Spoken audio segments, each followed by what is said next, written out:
आखिर दुबई में सोना इतना सस्ता क्यों मिलता? दुबई के लोग सोना पहनने से लेकर सोने की गाड़ियां, सोने की घड़ियां और यहां तक कि खाने में भी सोने का इस्तेमाल करते हैं। तो आखिर ऐसा क्या है जिससे दुबई में सोना इतना सस्ता मिलता है?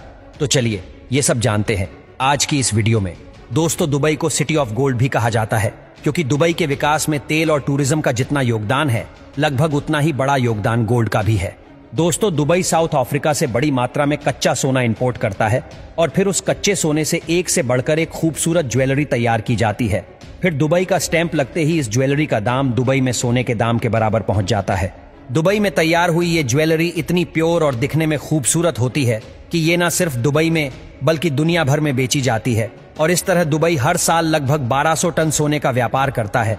दोस्तों, पूरी दुनिया में जितना गोल्ड बिकता है उसमें सबसे बड़ा हिस्सा लगभग 35% सिर्फ दुबई का ही होता है। यहाँ सोने की मार्केट इतनी बड़ी है कि दुबई में गोल्ड सेक्टर में लगभग 4100 कंपनियां काम करती हैं और महामारी के दौरान दुबई ने तकरीबन 5 करोड़ 50 लाख का गोल्ड बेचा था।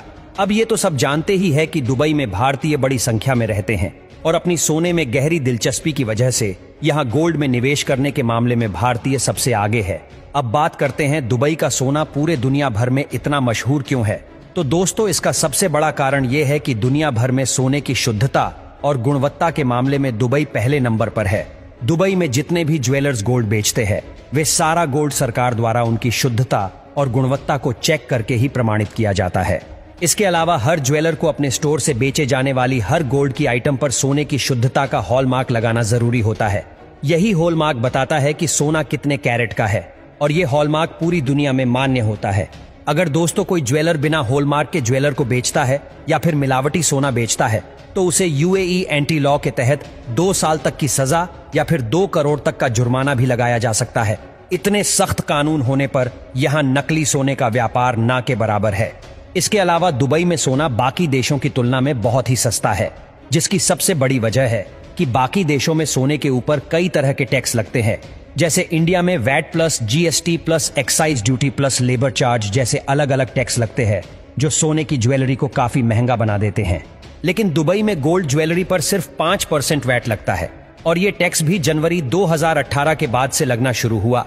इसके अलावा दुबई में आने वाले टूरिस्ट वैट रिफंड कर सकते हैं, तो टूरिस्ट के लिए तो गोल्ड और भी सस्ता हो जाता है।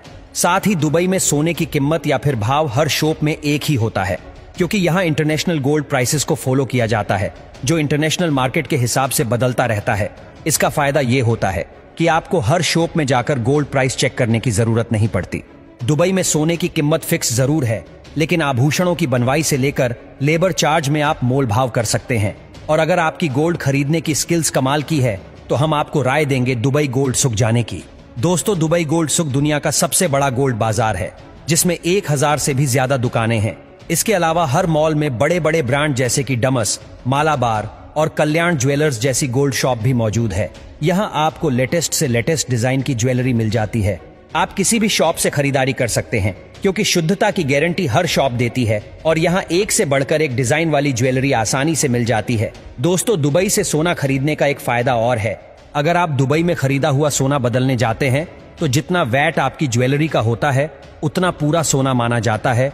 तो चलिए अब जानते हैं कि अगर आप खुद दुबई जाए तो आप कितना सोना दुबई से बिना एक्स्ट्रा टैक्स दिए ला सकते हैं। तो दोस्तों, central board of indirect taxes and customs यानी कि CBIC के मुताबिक कोई भी भारतीय यात्री जिसके पास वैलिड पासपोर्ट है और 1 वर्ष से ज्यादा समय से विदेश रह रहा है तो वो दुबई से गोल्ड या फिर ज्वेलरी ला सकता है। लेकिन ये नहीं कि मन मुताबिक किलो के हिसाब से खरीदा और इंडिया में आकर बेच दिया। अगर आप पुरुष यात्री है तो इसकी लिमिट 20 ग्राम है या फिर जिसकी कीमत 50,000 रुपए से ज्यादा ना हो, आप इतनी ही गोल्ड ज्वेलरी ला सकते हैं। और अगर आप एक महिला यात्री है तो 40 ग्राम गोल्ड या फिर जिसकी कीमत 1 लाख रुपए से ज्यादा ना हो, इतने सोने के आभूषण आप ला सकते हैं।